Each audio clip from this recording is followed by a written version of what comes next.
Bom, quero falar de desculpas pela ausência. Muita gente dá desculpas. Não pude ir por isso, não pude ir por aquilo. Eu quero começar esse capítulo, o resuminho dele aqui, colocando para você a importância de uma história, que tem algumas versões, mas eu gosto muito dessa versão, que ela expressa uma verdade. Segundo alguns, é fato real, e eu abro com essa história.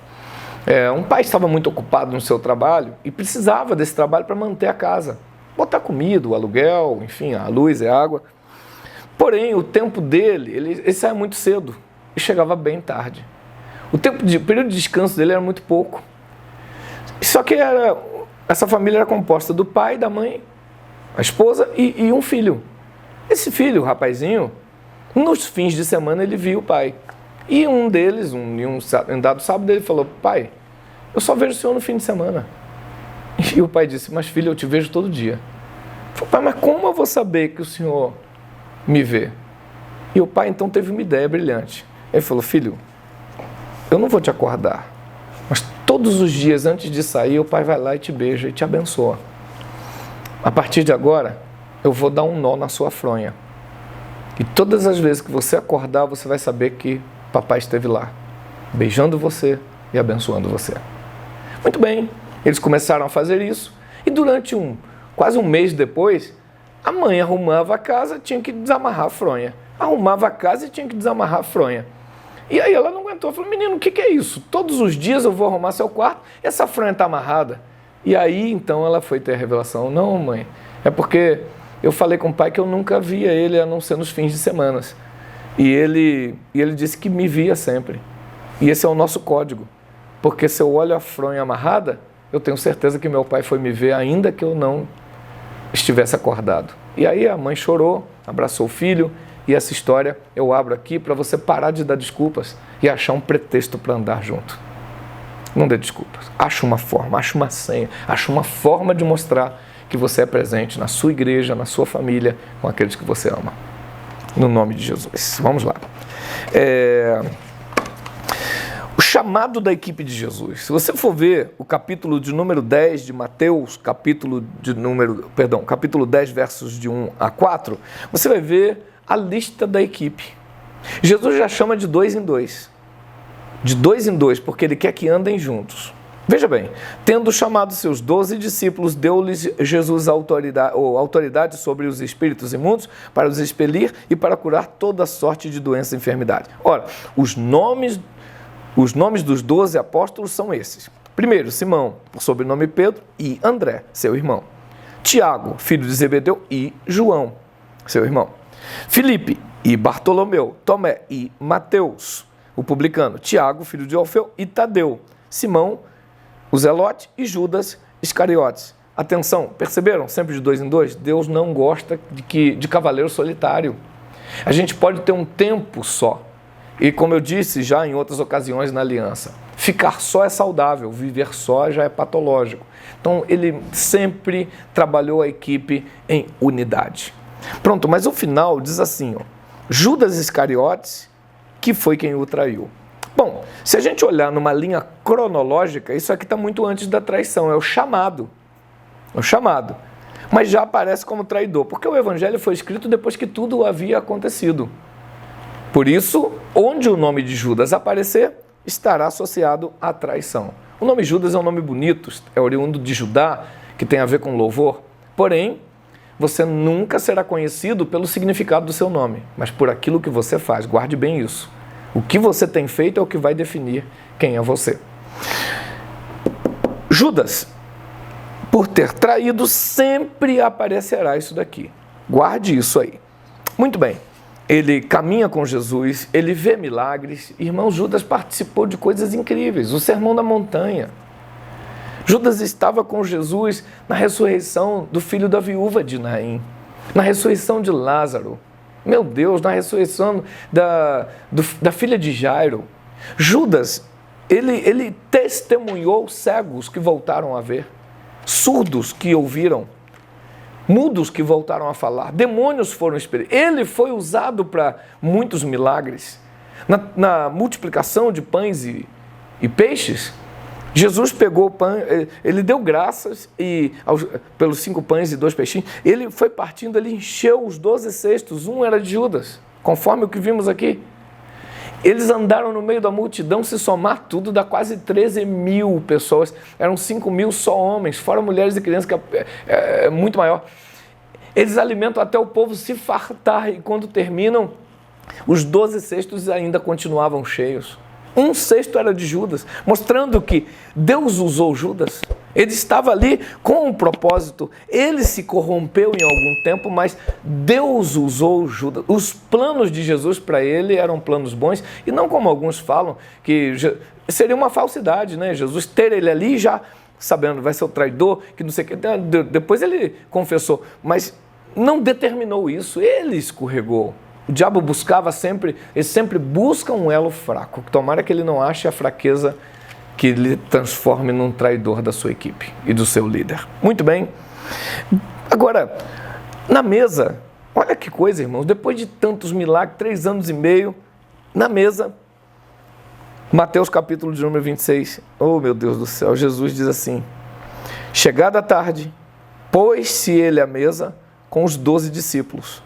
E enquanto comiam, declarou Jesus: em verdade vos digo que dentre vós, um de vocês me trairá. Que clima complicado, irmãos, porque aquela equipe estava ali, a equipe que fez tantas coisas, estava influenciando toda a geografia da época, e agora um de vocês me trairá. E um a um começa a perguntar: mestre, acaso sou eu? Jesus não fala nada e nem expressa na sua face, ele não faz uma expressão que denuncie, não. O segundo: acaso sou eu, mestre? Nada. Mestre, ele olhava: sou eu? Nada. Até que faltam só 2. João, que estava no peito dele, e Judas, que estava bem pertinho. João chega no ouvido de Jesus e fala baixinho: mestre, fala a verdade, quem que é o cara? Quem é o traidor? Ele não fala assim: sou eu. Ele sabia que não era. Ele falou: quem que é? E aí Jesus fala baixinho para ele: é o que mete comigo a mão no prato. Quando Jesus vai, eu estou falando para você a cronologia da ceia com base nos evangelhos. Quando Jesus vai colocar a mão no prato, a mão dele encosta na de Judas. E quando encosta, Judas pergunta: sou eu, mestre? E Jesus diz: tu dizes. Meu Deus, gente. Ali Judas sabia que não estava no anonimato, já não estava escondido. Ele arruma um pretexto para poder sair. Alguns da equipe talvez não ouviram aquilo. E Judas saiu. Assim que Judas saiu, a Bíblia diz que Jesus tomou um pão. Vamos lembrar, a ceia era a principal refeição dos judeus. Eles estavam na ceia, que legal. Mas a Santa Ceia foi instituída depois que Judas saiu. Ele tomou um pão, deu graças e partiu para eles. Porque, oh meu Deus do céu, depois de fazer isso, semelhantemente depois de haver ceado, ele tomou um cálice. Tinha vários cálices na mesa, mas por que tomar um? Para ninguém ter o risco de pegar do cálice da traição. Tinha que ser o cálice da redenção. Ele toma, dá aos seus discípulos. Nem toda mão que está contigo no prato estará com você no cálice. Vou repetir: nem toda mão que está com você no prato estará com você na hora da aliança, do cálice. Porque Judas comeu da janta, mas não provou da aliança. Ele se retirou. Muito bem, agora a gente já sabe que ele morreu, enfim, deu aqueles problemas todos, perdeu grande parte dos ensinos, porque se você for ver na ceia, a ceia começa em João 13 e vai até o 18, só no 18 que ele sai daquela mesa, dando instruções, várias instruções que Judas perdeu. Ele preferiu as 30 moedas de prata. Muito bem, agora, quando chega em Atos, no capítulo de número 1, verso 17, um dos textos mais tristes da Bíblia, diz assim: foi contado entre nós. Meu Deus, a expressão foi contado entre nós. Quem foi não é mais. Quem foi não é mais. O texto chega a dizer, deixa eu abrir aqui para poder colocar para vocês de uma forma ainda mais completa. Atos 1, 17, vai dizer assim, ó: porque ele era contado entre nós e teve parte nesse ministério. Quem teve, não tem mais. quem era, não é mais. Tem muita gente que estava na igreja, não está mais. Tem muita gente que foi uma não é mais. Nós temos que tomar cuidado para a gente não ficar no passado. Nós temos que continuar sendo uma bênção, continuar fazendo parte, continuar junto, porque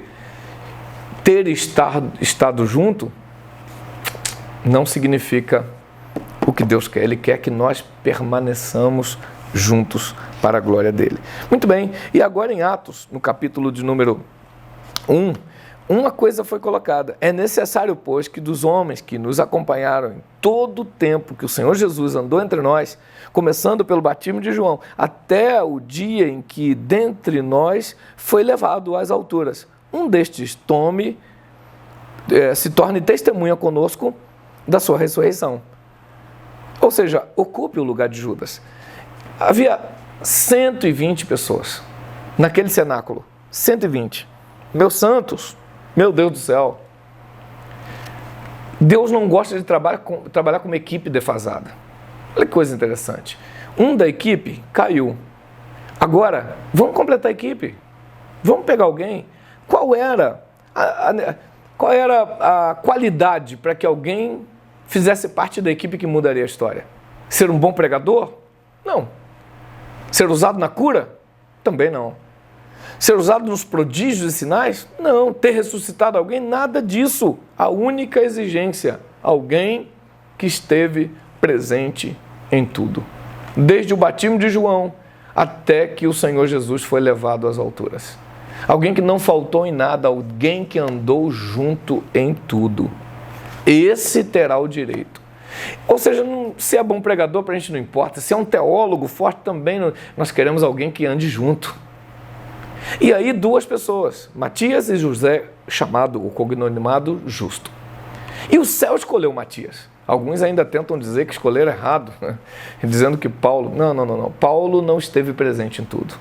Paulo não esteve presente nenhuma dessas experiências que Matias esteve com Jesus, não esteve presente em nada. Paulo estava em outra atmosfera nesse período, em outra esfera de ação, e agora ele foi designado apóstolo para os gentios. Mas nessa equipe, se fosse realmente um erro humano, o Espírito Santo não desceria sobre eles, porque assim que Matias foi nomeado, o Espírito Santo desceu. Ou seja, confirmando a escolha de Matias.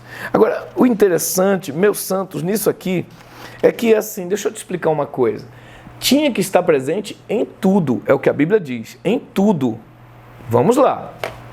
Presente em tudo, então quer dizer, primeiro milagre de Jesus, bodas de Caná da Galileia. A Bíblia diz, Jesus foi chamado com os seus discípulos, os discípulos dele, a equipe de 12. Matias estava lá.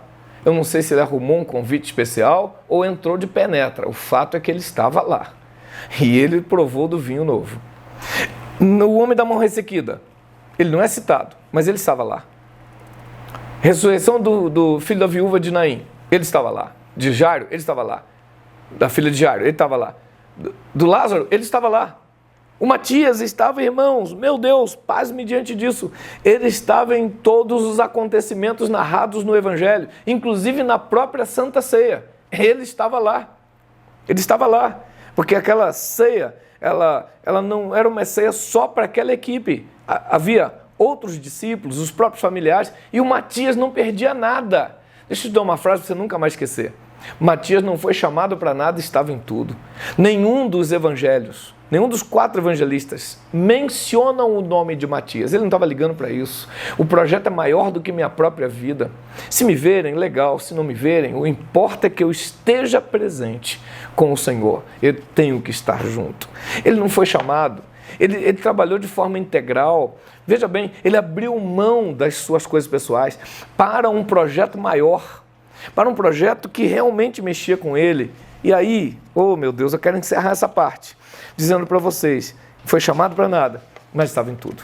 Ele estava na pesca maravilhosa, na segunda pesca maravilhosa. Irmãos, meu Deus, o Matias mexe comigo de uma forma incrível, incrível, incrível, incrível. E quando a gente vê lá em Apocalipse, olha bem, vou ter que parar aqui. Em Apocalipse, lá quando se vê capítulo 4, oh meu Deus, os 24 anciãos, A gente vê os seres em volta do trono, a gente vê, são miríades e miríades de seres celestiais. Mas 24 anciãos. Esses 24 anciãos não são seres celestiais, são humanos no céu. Eles simbolizam a antiga e a nova aliança. Olha que coisa linda. E a Bíblia diz no capítulo 4 de Apocalipse, versos 10 e 11, que eles tiram suas coroas e jogam aos pés do que está sentado no trono, aos pés do Cordeiro. Que coisa linda, irmãos. Eles estão adorando, dizendo, a coroa da minha cabeça cabe nos seus pés. E é um looping. E eles ficam ali naquela adoração. O que eu quero lhe dizer é que 12 deles são os patriarcas, ou os filhos de Jacó, da antiga aliança. Não são perfeitos, mas chegaram lá, representam a humanidade da antiga aliança. E os outros 12 são a equipe que Jesus escolheu. Judas era para estar aqui, mas ele falhou. Matias entrou. E deixa eu te falar, Matias fala exatamente disso. Ele esteve junto desde que a pomba desceu sobre Jesus, o céu abrindo, e ele ouviu a voz, esse é meu filho amado, nele eu tenho prazer. Até o dia em que Jesus estava subindo, ele estava presente, e até hoje ele está presente em volta do trono. Nós temos que lutar por isso. Eu vou se me chamar. Não, Matias não foi chamado e foi. Se não me botar na equipe eu não vou. Não, Matias não foi nomeado para a equipe, nem mencionado nos evangelhos, mas ele estava lá, e deixa eu te falar, em vários momentos, tenho certeza que Jesus viu Matias. Ele viu o que talvez ninguém viu. Sabe, Matias ajudando, fazer uma coisa, organizar ali, ele estava presente. E Jesus tinha um plano. Jesus olhou para ele, esse cara é bom. Tomara que Jesus olhe para você e ele veja presente. Para de faltar aos cultos, para de se ausentar da sua congregação. Esteja presente. Você faz parte de uma equipe, seja de mídia, diaconato, hein? Você faz parte de uma equipe, seja presente. Troque de lugar com Matias. Ele faltaria? Então nunca mais falte, porque quem tem aliança anda junto. Anda junto. Que essa lição fique guardada em sua vida para sempre, no nome de Jesus.